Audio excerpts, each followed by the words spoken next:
तो बेटा हम स्टार्ट कर रहे हैं आज क्लास 11th का चैप्टर सेकंड। बहुत इंपॉर्टेंट चैप्टर है ये, 12th में भी इस चैप्टर का यूज है, रिलेशंस एंड फंक्शंस। तो स्टार्ट हो रहा है चैप्टर रिलेशंस एंड फंक्शंस। तो इस चैप्टर में जो है दो टॉपिक हम पढ़ेंगे, रिलेशन का टॉपिक और दूसरा जो टॉपिक है वो फंक्शन का टॉपिक होगा। तो सबसे पहले हमें यहां पर कुछ बेसिक टर्म्स को जानना है, उसके बाद हम स्टार्ट करेंगे रिलेशन को और फंक्शन को। तो सबसे पहले जो हमें एक बेसिक टर्म को जानना है, ये वाली बेसिक टर्म क्या है, ये है ऑर्डर्ड पेयर। देखिए हमें यहां पर दो टॉपिक को समझना है। एक जो टॉपिक है यह है Cartesian product of the two sets, लेकिन इसे समझने के लिए पहले हमें समझना होगा ऑर्डर्ड पेयर को। एक बहुत सिंपल सी डेफिनेशन है ऑर्डर्ड पेयर क्या होता है। An ordered pair consist of two element और object in a given fixed order. तो यहां पर डिफाइन किया गया है ऑर्डर पेयर को। ऑर्डर पेयर का मतलब है कि दो एलिमेंट या दो ऑब्जेक्ट जिन्हें एक गिवन फिक्स्ड ऑर्डर में लिखा जाता है। ये फिक्स्ड ऑर्डर क्या होता है अभी हम समझेंगे। तो ऑर्डर पेयर का मतलब है किन्हीं भी दो एलिमेंट को या दो ऑब्जेक्ट को अगर हम एक फिक्स्ड ऑर्डर में लिखते हैं तो इसे ही कहा जाता है ऑर्डर पेयर। जैसे एग्जांपल के लिए ए और बी अगर कोई भी दो सेट हैं तो ऑर्डर्ड पेयर का मतलब होगा ए कॉमा बी। ए और बी अगर कोई दो सेट हमें दे रखे हैं तो इस कंडीशन में जो ए बी है ये एक ऑर्डर्ड पेयर कहलाएगा, जिसमें जो फर्स्ट एलिमेंट आपको दिखाई दे रहा है ये ए, ये तो बिलोंग करेगा ए सेट को, और जो दूसरा एलिमेंट यहां पे दिख रहा है ये बिलोंग करेगा दूसरे सेट बी को।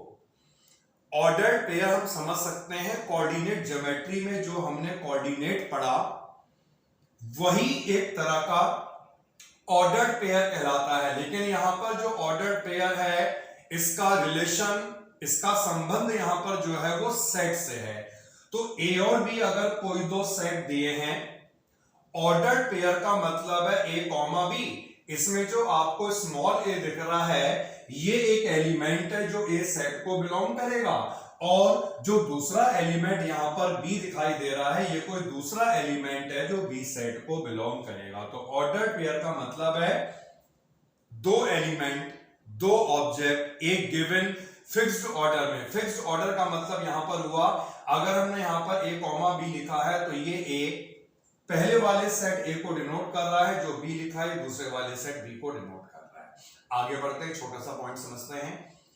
दो ऑर्डर्ड पेयर अगर हमें गिवन है ए कॉमा बी और सी कॉमा डी, ये दोनों ऑर्डर्ड पेयर तब इक्वल होंगे जब ए होगा सी के इक्वल, बी होगा डी के इक्वल। सिंपल समझिएगा, दो ऑर्डर्ड पेयर इक्वल तब होंगे जब दोनों ऑर्डर्ड पेयर के फर्स्ट कंपोनेंट भी इक्वल हो जाएं और उनका सेकंड कंपोनेंट भी इक्वल हो जाए। हमने समझ लिया है ऑर्डर्ड पेयर को। अब इसके बाद जो नेक्स्ट वाली टर्म हमें समझनी है ये है Cartesian product of the two sets. दो सेट्स का कार्टेशियन प्रोडक्ट क्या होता है जानिए। ए और बी अगर हमें कोई दो नॉन एम्प्टी सेट्स दिए हैं, ठीक है, ए और बी नॉन एम्प्टी सेट्स हैं। नॉन एम्प्टी सेट का मतलब है इनमें कुछ ना कुछ एलिमेंट जरूर होगा।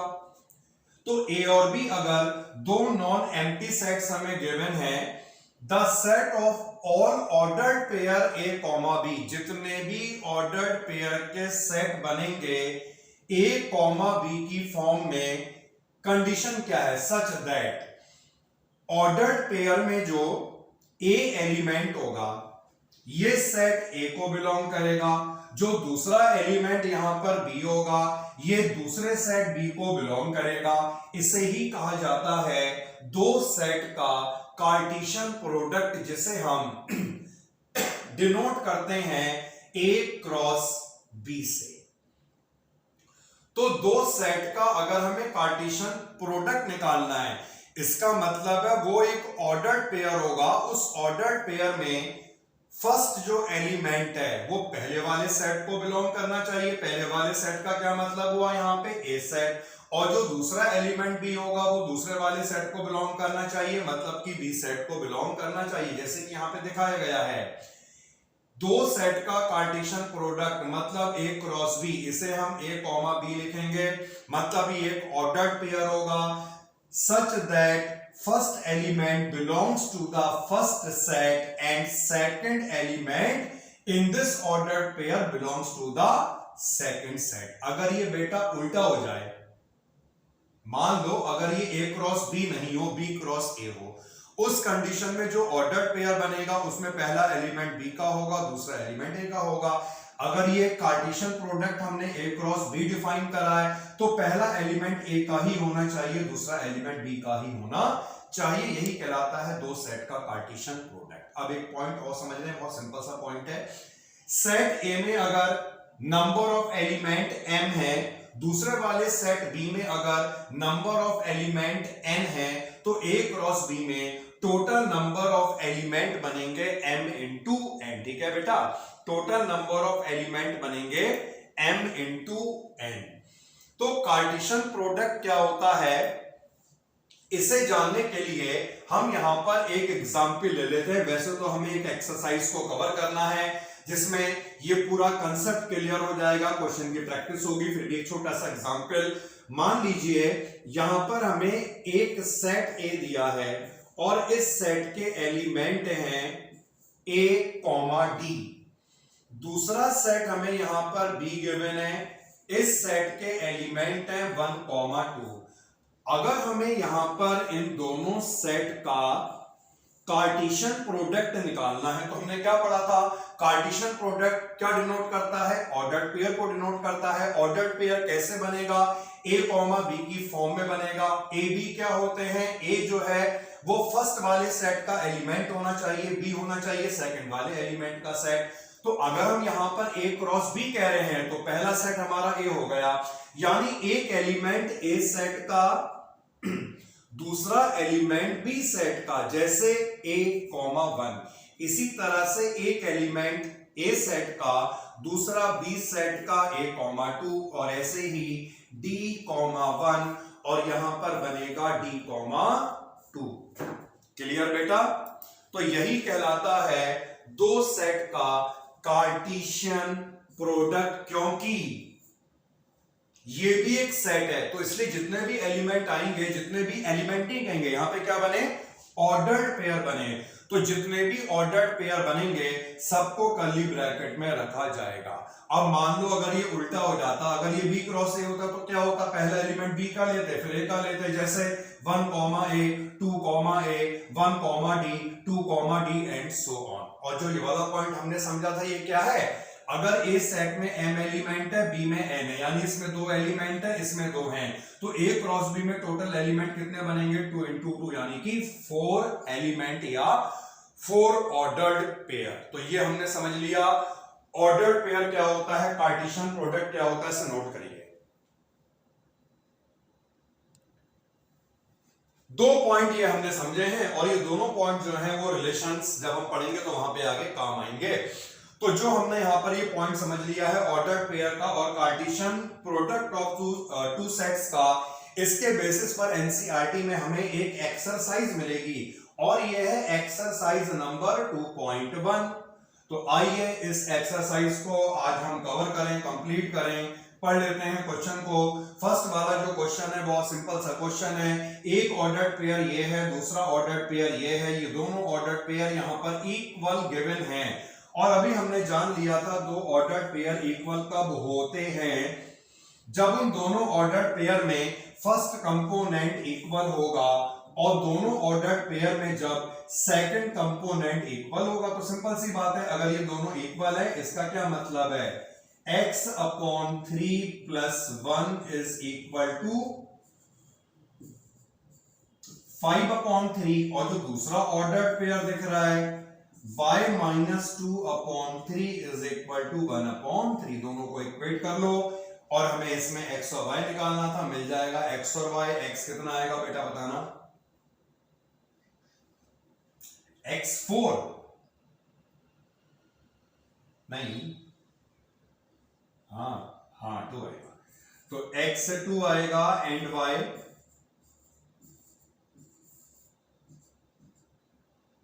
1। अब इसके बाद बेटा सेकंड वाले क्वेश्चन को कर लेते हैं। सेकंड वाला क्वेश्चन क्या है, if the set A has 3 element, set ए में 3 एलिमेंट है। सॉल्यूशन नंबर 2, बेसिक चल रहा है बेटा। ये सेट ए में नंबर ऑफ एलिमेंट हैं 3, सेट बी के एलिमेंट हमें दिए हैं 3, 4 और 5, मतलब number of element in set B कितने हो गए, 3 हो गए ना। हमसे पूछा जाता है number of element in A cross B, तो उस कंडीशन में क्या होगा, ए क्रॉस बी में कितने एलिमेंट होंगे, जितने ए के एलिमेंट है इनटू जितने बी के एलिमेंट है। अगर हम चाहें तो यहां पर हम इस तरह भी समझ सकते हैं, देखिए number of element in A cross B is equal to number of element in A multiplied by number of element in B. मैं समझता हूं सभी को क्लियर हो गया होगा, ठीक है। ए में अगर 3 एलिमेंट है, बी में 3 एलिमेंट है, तो ए क्रॉस बी में कितने एलिमेंट बनेंगे,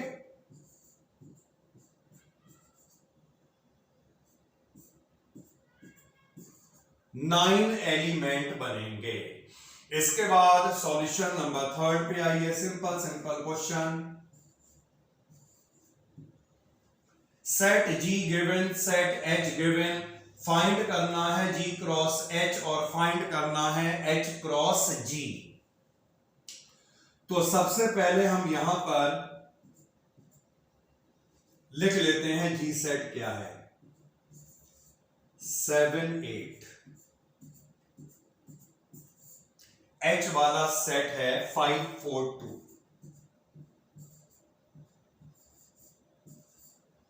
तो हमें यहां पर फाइंड करना है G क्रॉस H, जिसका मतलब होगा G और H का कार्टेशियन प्रोडक्ट। अगर पहले यहां पे G लिखा हुआ है तो इसका क्या मतलब है, जो ऑर्डर्ड पेयर बनेगा उसमें फर्स्ट एलिमेंट G का आएगा, सेकंड एलिमेंट H का आएगा। जैसे 7 5 7 4, उसके बाद 7 2, उसके बाद बेटा 8 5 8 4 और 8 2। तो ये हो गया है कार्टेशियन प्रोडक्ट G और H का, यानी G क्रॉस H। अब अगर हमें H और G का कार्टेशियन प्रोडक्ट फाइंड करना है, यानी H क्रॉस G निकालना है, तो कैसे निकलेगा। इसके लिए बेटा क्या होगा, पहला कंपोनेंट किसका आएगा, H का, दूसरा कंपोनेंट किसका आएगा, G का।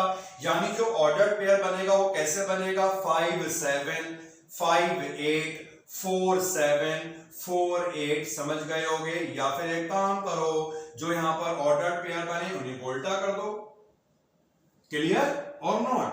यानी अगर ये 7 5 था तो ये 5 7 हो जाएगा, ये 4 7 हो जाएगा, 2 7 5 8 4 8 और लास्ट में क्या आएगा बेटा 2 8। क्लियर और नॉट। तो यही कहलाता है कार्टेशियन प्रोडक्ट। ये इसमें पूरा हम एक्सरसाइज में सब बेसिक ही जानेंगे। नेक्स्ट क्वेश्चन पे मूव करें। सो नेक्स्ट क्वेश्चन जो है वो है state whether each of the following statements are true और false.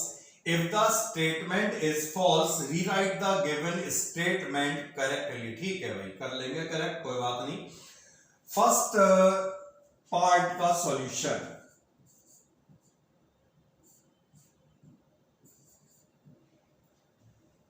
P M comma M Q N comma M, अगर हम P क्रॉस Q निकालते हैं तो हमें दिया है ये आएगा।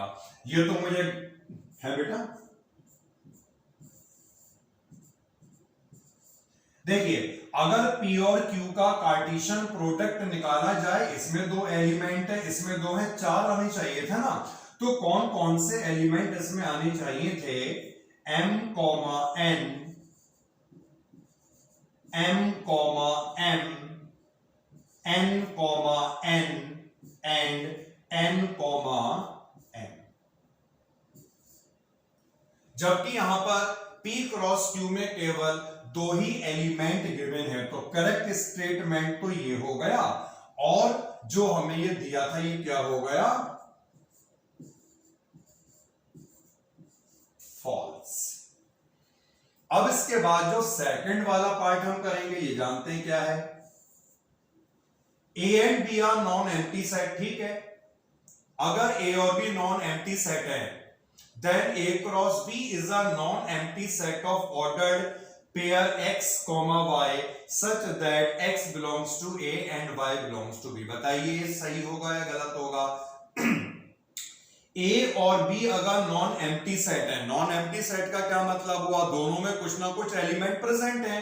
अगर दोनों में कुछ ना कुछ एलिमेंट प्रेजेंट होंगे, तो जब हम उनका कार्टेशियन प्रोडक्ट निकालेंगे तो वो भी तो एक नॉन एम्प्टी सेट होगा, जिसमें ऑर्डर्ड पेयर इस तरह से बनेगा, फर्स्ट एलिमेंट ए को बिलोंग करेगा, दूसरा एलिमेंट वाई को बिलोंग करेगा। बिल्कुल सही बात कही जा रही है भाई। ये पॉइंट सभी को क्लियर हुआ या समझा एग्जांपल से? हाँ, जैसे मान लो इसी का एग्जांपल ले लो ना, अगर ये नॉन एम्प्टी सेट था, ये भी नॉन एम्प्टी सेट था, तो इन दोनों का कार्टेशियन प्रोडक्ट भी तो एक नॉन एम्प्टी सेट आया था, जिसमें ऑर्डर्ड पेयर बना है। किस फॉर्म में बना है? अगर आप इसे देखोगे तो ये x, y बना है। x किसे बिलोंग कर रहा है? पहला वाला जो ऑर्डर्ड पेयर का एलिमेंट होगा, ये कार्टेशियन प्रोडक्ट के पहले सेट को बिलोंग करेगा, और ऑर्डर्ड पेयर का जो दूसरा एलिमेंट होगा, ये कार्टेशियन प्रोडक्ट के दूसरे सेट को बिलोंग करेगा। वही यहाँ पे बताया गया है। इसका मतलब जो कह रहे हैं बिल्कुल सही कह रहे हैं, मान लिया स्टेटमेंट करेक्ट है, इसलिए करेक्ट करने की कोई रिक्वायरमेंट नहीं है। थर्ड पार्ट पे आते हैं भैया। ए सेट के एलिमेंट बी सेट के एलिमेंट हमें दिखाई दे रहे हैं, और हमें कहा गया है A cross B intersection phi is equal to phi. अभी देखते हैं बेटा, तो ए क्रॉस तो यहां पर ऐसे ही रहेगा, बी इंटरसेक्शन फाई। अगर हम बी और फाई का इंटरसेक्शन निकालें, तो फाई के साथ किसी का भी इंटरसेक्शन निकाला जाए तो फाई आना नहीं आना है। और ए सेट के यहां पर जो एलिमेंट हमें गिवन है, ये क्या दिया है, 1, 2 क्रॉस यहां पर क्या है, नल सेट। भाई जब दूसरा वाला सेट यहां पर नल सेट हो जाएगा, मतलब इसमें अगर कोई भी एलिमेंट प्रेजेंट नहीं होगा, तो इन दोनों का जो कार्टेशियन प्रोडक्ट आएगा वो भी तो नल सेट ही आएगा। इसका मतलब बिल्कुल सही कह रहे हैं ये लोग। क्लियर हो गया? ए और बी में से कोई भी एक सेट अगर नल सेट बन जाता है, फाई सेट बन जाता है, तो ए क्रॉस बी फाई आना है। ए क्रॉस बी हमें तभी मिलेगा जब ए और बी दोनों क्या होंगे, नॉन एम्प्टी सेट्स। आगे बढ़ते हैं नेक्स्ट क्वेश्चन को देखते हैं। तो ये रहा बेटा हमारे सामने क्वेश्चन नंबर 5। अब देखिए इस क्वेश्चन में हमें ए सेट के एलिमेंट दे दिए, और हमें निकालना है ए क्रॉस ए। मतलब हमने दो सेट का कार्टेशियन प्रोडक्ट पढ़ा, और यहां पर ये तीन सेट का कार्टेशियन प्रोडक्ट आ गया। तो वैसे तो यहां पर सबसे पहले ना एक चीज यहां पे हम समझेंगे। देखिए हमने जो कार्टेशियन प्रोडक्ट की डेफिनेशन पढ़ी थी, इस डेफिनेशन में स्टार्टिंग में हमने पढ़ा था ए और बी नॉन एम्प्टी सेट होंगे तो उनका Cartesian product A cross B होगा। अब यहां पर सेट तो केवल एक ही दिया हुआ है, इसे हम बाद में समझेंगे, पहले हम समझ रहे हैं ए क्रॉस ए। अब ये सेट तो एक ही दिया हुआ है ना ए। अब जैसे ए सेट का एलिमेंट है वो क्या है, -1, क्रॉस दूसरा वाला सेट ए है, इसका भी एलिमेंट क्या है, -1, तो ये कहलाता है Cartesian product on a set itself. भाई दो सेट अलग अलग ना हो करके एक ही सेट हो गया, तो जब ए क्रॉस ए निकलेगा इसका मतलब क्या है, बनेगा तो ऑर्डर्ड पेयर ही। पहला एलिमेंट फर्स्ट को बिलोंग करेगा, मतलब ए को बिलोंग करेगा, दूसरा इसे बिलोंग करेगा यानी फिर से ए को बिलोंग करेगा। तो इसे हम बोलते हैं Cartesian product on a set itself. ठीक है, मतलब अगर एक ही सेट होगा तब भी कार्टेशियन प्रोडक्ट जो है वो निकाला जा सकता है, अलग अलग होंगे तब भी निकाल सकते हैं।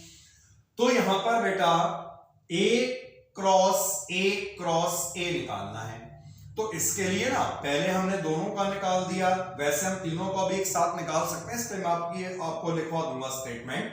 तो पहले हम फाइंड करेंगे ए क्रॉस ए, समझ गए होगे, -1 -1, सेकंड बनेगा -1, इसके बाद नेक्स्ट बनेगा 1, -1, इसके बाद नेक्स्ट बनेगा 1, 1। क्लियर है? तो ये हमने फाइंड कर लिया है ए क्रॉस ए। अब हम फाइंड कर लेंगे ए क्रॉस ए। तो ए क्रॉस ए हमें मिल चुका है -1, -1, -1, -1, 1, एंड 1, 1। तो ये ए क्रॉस ए की वैल्यू लिखी है अभी हमने। अब क्रॉस ए जो है -1, 1।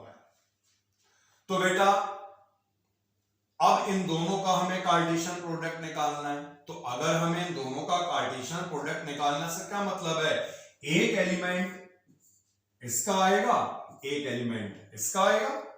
यहां पे लिखें इसका फाइनल रिजल्ट ऐसे करके। तो एक एलिमेंट इसका आएगा, एक एलिमेंट इसका आएगा, यानी -1, -1, -1।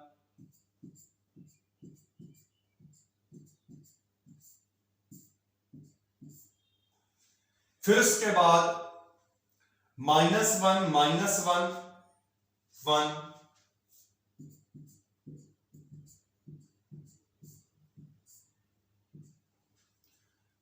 अगेन अब ये वाला एलिमेंट -1, 1, -1।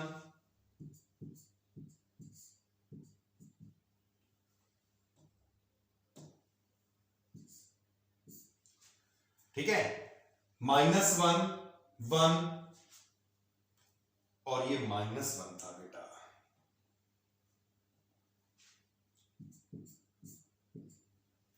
नेक्स्ट वाला एलिमेंट क्या आएगा, -1, 1, 1।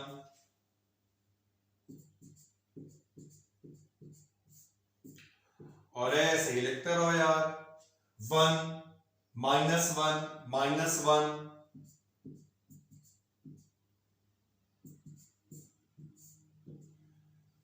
फिर 1, -1, 1। फिर उसके बाद 1, 1, -1। उसके बाद 1, 1 और 1। अब लगा दो इसमें कर्ली ब्रैकेट। तो ये हमारा मिल चुका है ट्रिपल प्रोडक्ट। क्लियर? तो इस वाले सेट में जो हमें ए क्रॉस ए मिला था, इसमें m एलिमेंट थे और इसमें n थे, यानी इसमें 4 एलिमेंट, इसमें 2 एलिमेंट। तो इस कंडीशन में यहां पे कितने एलिमेंट मिलेंगे, m × n। ठीक है, तो ये हमने पढ़ा था ना, 4 × 2 यानी कि 8। तो ये मेथड है ट्रिपल प्रोडक्ट को निकालने का। आगे बढ़ जाते हैं, नेक्स्ट क्वेश्चन पे आए हम। क्वेश्चन नंबर 6 का सॉल्यूशन देखिए।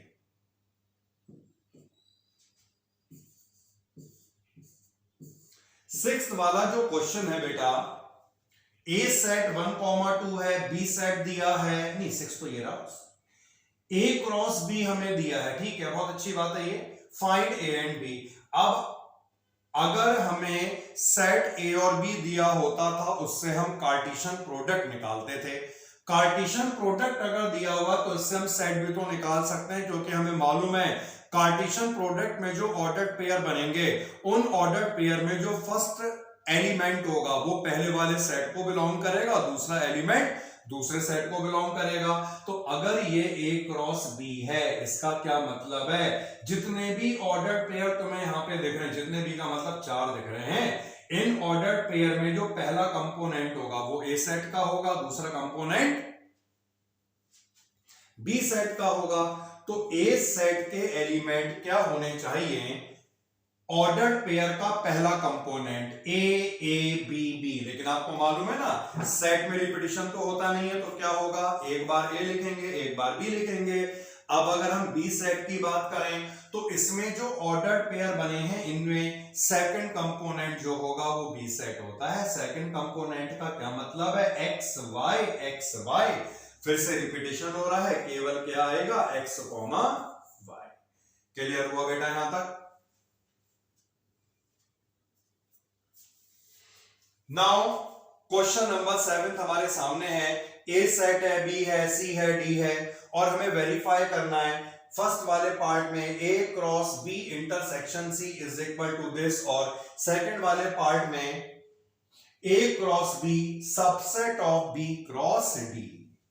क्वेश्चन सिंपल है, स्टेप ज्यादा है। चलिए फर्स्ट वाले पार्ट को हम पूरा करते हैं। फर्स्ट वाले पार्ट में ए क्रॉस बी इंटरसेक्शन सी है।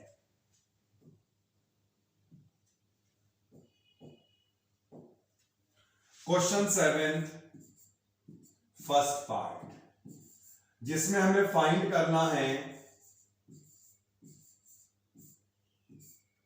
A cross B intersection C, B intersection C.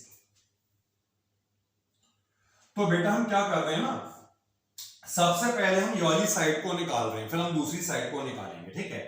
तो इसके लिए ये बताइए बी और सी का अगर हम इंटरसेक्शन करें तो क्या आएगा। देखिए यहां पर बी सेट के एलिमेंट 1 2 3 4 हैं, सी सेट के एलिमेंट क्या है 5 6। इन दोनों के बीच अगर हम कॉमन निकालें तो क्या मिलेगा, कॉमन।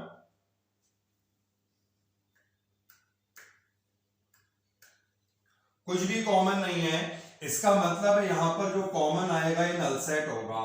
नाउ ए सेट हमें दिया है 1 2, तो मैं यहां पे वैल्यू पुट कर रहा हूं। ए सेट हमें गिवन है 1 2, बी इंटरसेक्शन 5 आया। इन दोनों का अगर हम कार्टेशियन प्रोडक्ट करेंगे तो हमें 5 ही तो मिलेगा ना, क्योंकि एक भी सेट अगर एम्प्टी सेट होता है तो उनका कार्टेशियन प्रोडक्ट भी एम्प्टी सेट होता है। ये हमें मिल चुकी है लेफ्ट हैंड साइड। अब हम इवेल्युएट करेंगे राइट हैंड साइड को। A cross B intersection A cross C, A cross B intersection A cross C. तो ए क्रॉस बी बताओगे बेटा, ए क्रॉस बी क्या आएगा। यहां से देखो ए क्रॉस बी 1 1 1 2 1 3 1 4 ऐसे ही।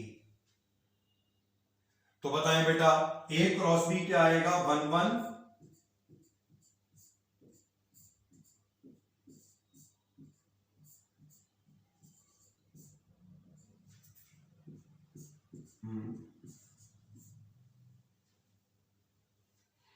अच्छा तो ये भी होगा 2 1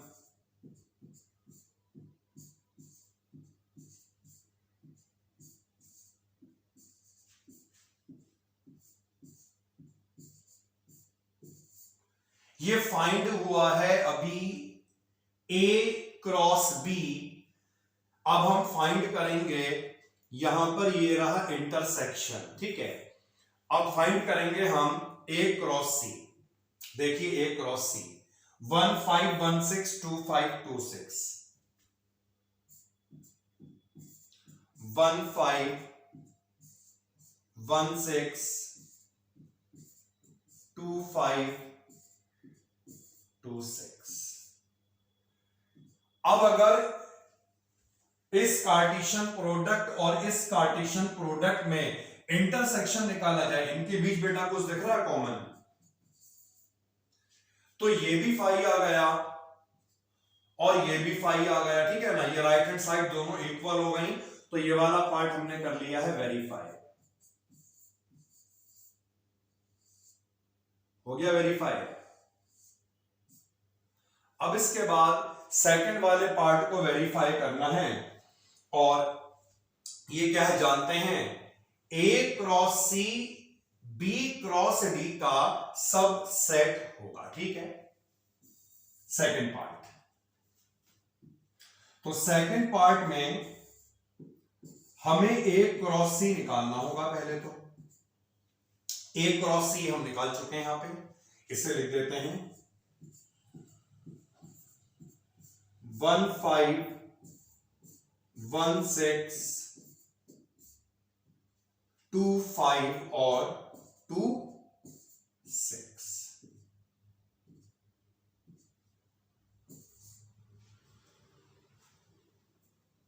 फिर हमें फाइंड करना होगा यहां पर बेटा बी क्रॉस डी। अरे ये बहुत ही ज्यादा,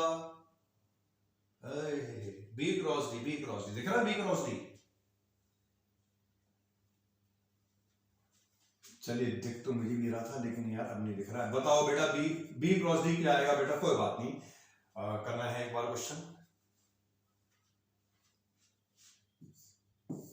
अच्छा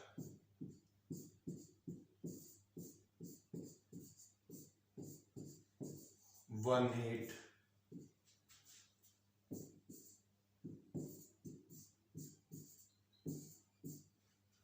ठीक है यार, सब लिखते रहो। ऐसे 3 करके आएगा ना, 3 भी था उसमें, 3 ऑफ, ओके।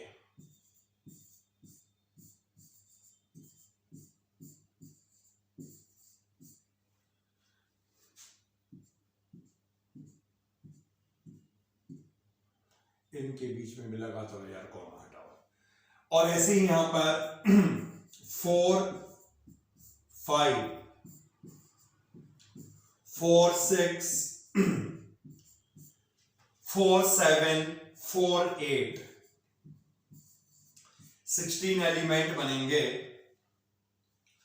तो यहां पर बेटा क्या प्रूव करना था? A cross C B cross D का सबसेट होगा। सबसेट आपको याद होगा, एक सेट अगर दूसरे का सबसेट है तो उसका मतलब है पहला वाला सेट उसमें कंटेन्ड हो रहा है। ए अगर बी का सबसेट है कब होगा? If A contained in B. तो आपको यहां पे देखना है ए क्रॉस सी के जो ऑर्डर्ड पेयर आए हैं, जो यहां पे एलिमेंट आए हैं, जो यहां पे ऑब्जेक्ट आए हैं, क्या ये बी क्रॉस डी में कंटेन्ड हो रहे नहीं हो रहे हैं? बस ये देख लो, बस यही करना है, वेरीफाई। तो 1 5 भी दिख रहा है, 1 6 भी है, 2 5 भी है, 2 6 भी है। तो A cross C contained in B cross D, therefore A cross C subset of B cross D। Language को एक बार पूरा लिख देते हैं, A cross C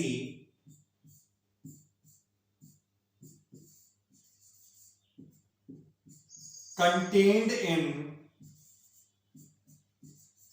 B cross D। यहां से ये अलग हट जाएगा। A cross C contained in B cross D, therefore A cross C is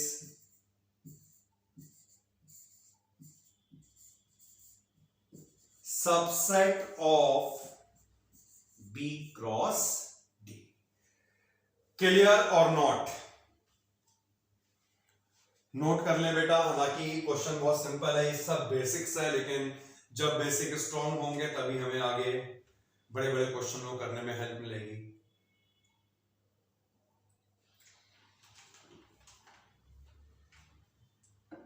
move करें बेटा नेक्स्ट। तो ये 7th क्वेश्चन हमने कवर करा था और अभी निकालते हैं नेक्स्ट क्वेश्चन। अभी बताते हैं।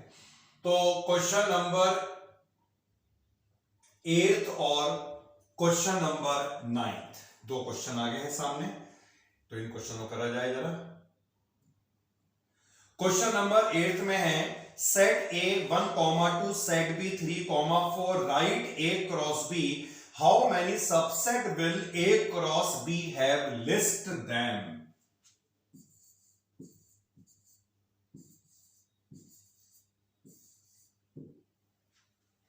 तो बेटा सबसे पहले तो हमें यहां पर क्या करना है, A क्रॉस B को लिखना है, और A क्रॉस B लिखना कोई बड़ा बात नहीं है ना। 1, 3 1, 4 2,3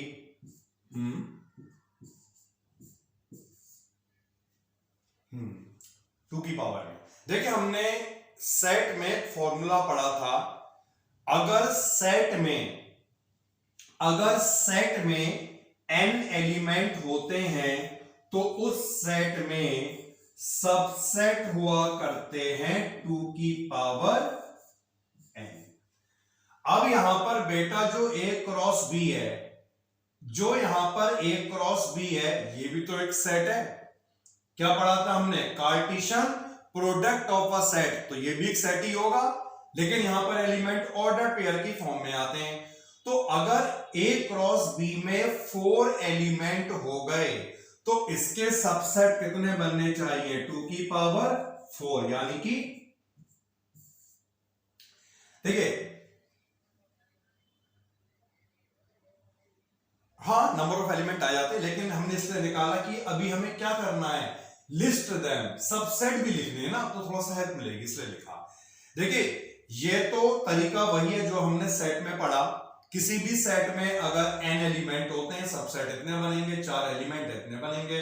डायरेक्ट भी इसका फॉर्मूला हो सकता है, सेट A के एलिमेंट अगर n है, सेट B के एलिमेंट अगर m है, तो A क्रॉस B के सबसेट बनेंगे 2 की पावर mn। एक ही बात है यार, ये देख लो या ये देख लो, दोनों में सेम चीज है, बस फॉर्मूले बार बार क्यों याद करने हैं। तो यहां पर भी वही आएगा, इसमें 2 एलिमेंट, इसमें 2 एलिमेंट, 2 की पावर 2 इंटू 2 4, यानी तो इसलिए हम ये हटा दे रहे हैं, सिंपल जो हमने लिखा सही है।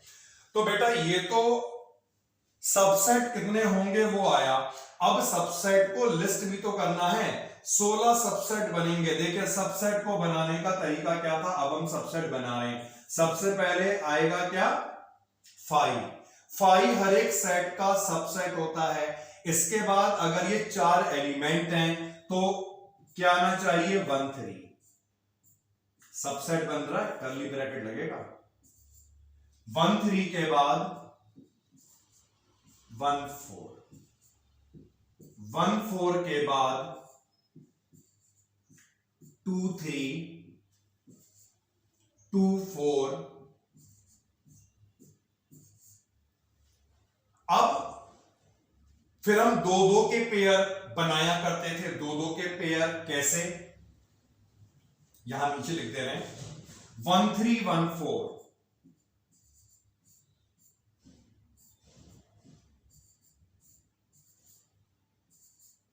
then 1 3 2 3,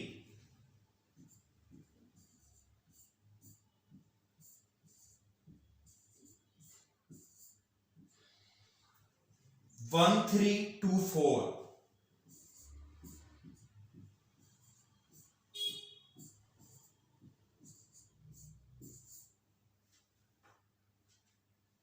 फिर उसके बाद 1 4 2 3,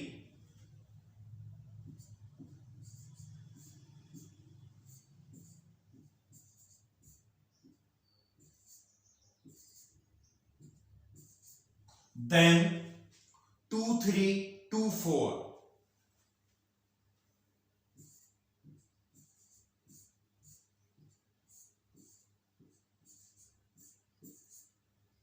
तो 2-2 के पेयर सारे कंप्लीट हो गए या कोई और रह गया है?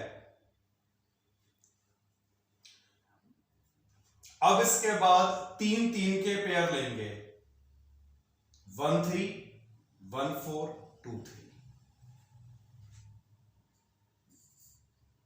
1 3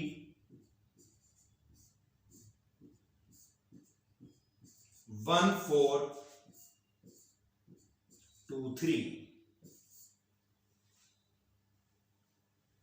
फिर इसके बाद 1 3 2 3 2 4,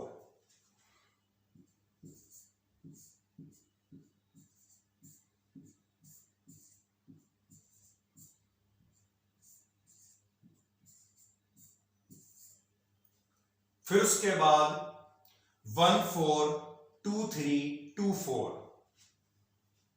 क्लियर बेटा?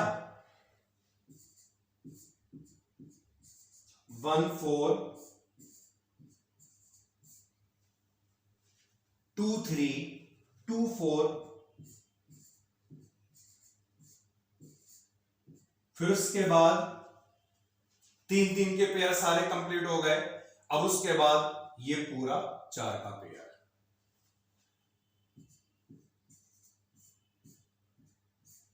1 3 1 4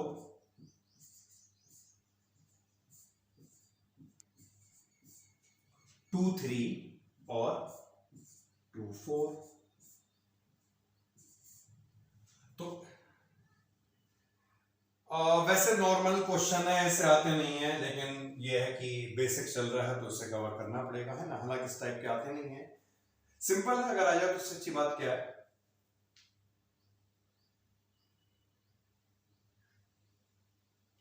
तो एक बार देख लीजिएगा, सारे 16 बन रहे हैं, कुछ छूटा तो नहीं यहाँ पे। 1 2 3 4 5 6 7 8 9 10 11 12, oh my god, not 16, कौन सा रह गया?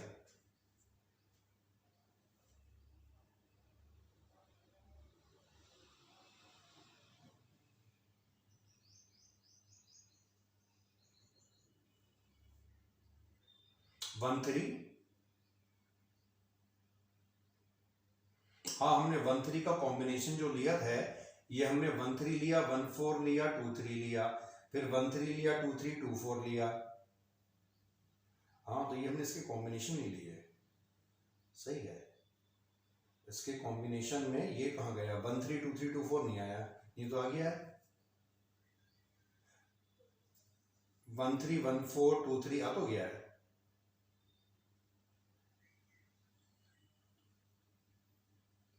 दो वाले में हमने लिए हैं बेटा, हाँ ये दो वाले जो हैं ये यही गड़बड़ कर रहे हैं कुछ।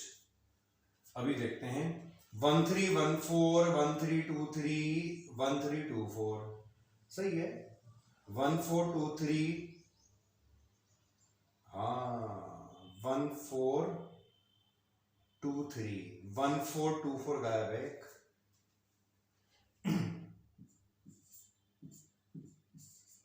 1 4 2 4 गायब हो गया यार, है ना, ये भी आना चाहिए था। और 2 3 2 4 ये तुमने लिखा है।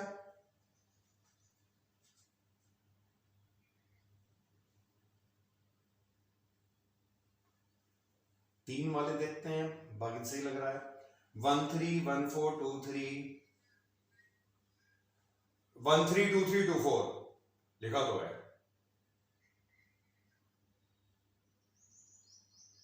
यस 1 3, तो एक यहां पर और ऐड कर लो, कौन सा? 1 3,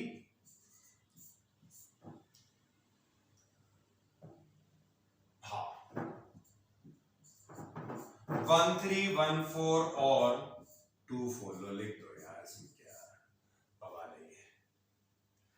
नोट करो नोट करो नोट करो।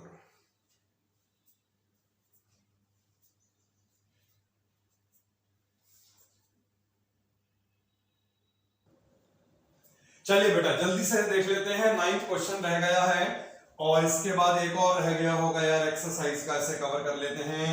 क्वेश्चन नंबर 9th है, A and B be the two set, number of element in A है 3, number of element in B है 2, और हमें दिया हुआ है x1 y2 z1 are in A cross B, find A and B। तो बेटा कुछ आइडिया लगा इस क्वेश्चन का यार। ए सेट में 3 एलिमेंट है, बी सेट में 2 एलिमेंट है, और ए क्रॉस बी, ये जो ऑर्डर पेयर दिए हैं ना, ये ए क्रॉस बी में हमें मालूम है, अगर हमें ए क्रॉस बी दिया है तो ऑर्डर पेयर का फर्स्ट एलिमेंट किसे डिनोट करेगा भैया बताओ? ऑर्डर पेयर का फर्स्ट एलिमेंट, लो आंसर छोटे छोटे हैं, क्वेश्चन ने इतने लंबे लंबे लिखे हैं लैंग्वेज। बी सेट क्या होगा? ऑर्डर पेयर का सेकंड कंपोनेंट 1, 2। क्लियर बेटा? क्लियर? तो एक लास्ट क्वेश्चन रह गया है और इस क्वेश्चन को जल्दी से कवर कर ले। कहां गया भैया क्वेश्चन? 10th क्वेश्चन, ठीक है। ये रहा क्वेश्चन नंबर 10th है, Cartesian product A cross A has 9 element. अब मैंने आपको क्या बताया था, यहां पर दो सेट ना होकर एक ही सेट दिया हुआ है, और एक ही सेट अगर दिया हुआ है तो A क्रॉस A बनेगा। A क्रॉस A का मतलब होता है Cartesian product on a set itself, तो दो अलग अलग सेट ना होकर एक ही सेट हो गया। तो Cartesian product A cross A में 9 एलिमेंट हैं, जिनमें से ये दो एलिमेंट हमें दिए हैं, ठीक है ना, among which are found इतना एंड इतना, मतलब ये दो एलिमेंट हमें दे दिए, और भी होंगे। तो दो एलिमेंट जो इसमें हमें दिए हैं वो कौन कौन से हैं? -1 0 और दूसरा दिया है 0 1। अगर बेटा ये A क्रॉस B होता तो फर्स्ट एलिमेंट ऑर्डर्ड पेयर का फर्स्ट एलिमेंट A सेट को बिलोंग करता, दूसरा B को बिलोंग करता, करता नहीं करता। अब अगर ये A क्रॉस A हो गया तो इसका क्या मतलब है, पहला एलिमेंट भी A का होगा, दूसरा एलिमेंट भी A का होगा यार। अगर ये A और B होते, पहला A का होता दूसरा B का होता, अगर ये A क्रॉस A है, सेट तो एक ही बन रहा है, तो फर्स्ट कंपोनेंट भी A का, दूसरा कंपोनेंट भी A का। तो इस बेसिस पर बता सकते हैं सेट A क्या होना चाहिए। फर्स्ट कंपोनेंट देख लो, -1 और 0। अब सेकंड कंपोनेंट देख लो, क्योंकि वो भी A होगा। सेकंड कंपोनेंट क्या है? 0 और 1। 0 हम लिख चुके हैं, यानी हमें क्या लिखना चाहिए? तो A सेट के एलिमेंट ये होंगे। अब हमें निकालना क्या है? A cross A। तो A क्रॉस A का क्या मतलब है? -1 0 1 क्रॉस -1 0 1। आई बात समझ में बेटा? हमें क्वेश्चन में क्या करना था? A सेट को निकालना था, निकाल दिया, और रिमेनिंग एलिमेंट निकालने थे A क्रॉस A के। दो तो दिए हुए हैं, रिमेनिंग का मतलब इसके अलावा सभी निकाल के रख देंगे। तो कैसे निकलेंगे एलिमेंट? क्या होता है कार्टेशियन प्रोडक्ट? पहला एलिमेंट ये, फिर ये -1 -1 0, उसके बाद -1 1। क्लियर हुआ? ऐसे सारे एलिमेंट निकालने, सारे निकालने, सारे निकालने, सारे निकाल लेंगे बेटा, निकल जाएगा। हाँ तो बेटा बाकी के जो एलिमेंट्स है फाइंड कर लिए। इसी तरह यहां पर 0 को लेके बनाइएगा, तो ये बनेगा 0, -1, फिर 0 0 0 1, और नेक्स्ट बनेगा 1 को लेकर 1, -1 1, 0 और 1, 1। तो वैसे तो हमें यहां पर रिमेनिंग एलिमेंट लिखने थे A क्रॉस A के, लेकिन हमने सारे एलिमेंट यहां पर A क्रॉस A के लिख दिए। तो बेटा जिसने नोट नहीं करा, नोट कर लीजिएगा क्वेश्चन नंबर 10। और ये हमने बेसिक आज पूरा कवर कर लिया है, जिसमें हमने फर्स्ट वाली एक्सरसाइज को कंप्लीट किया है। तो बेटा यहां तक हमने कवर कर लिया है ये, और अब नेक्स्ट लेक्चर में हम स्टार्ट करेंगे बहुत इंपॉर्टेंट टॉपिक, रिलेशन का टॉपिक। तो मिलते हैं नेक्स्ट लेक्चर में। ओके बाय, टेक केयर, जय हिंद।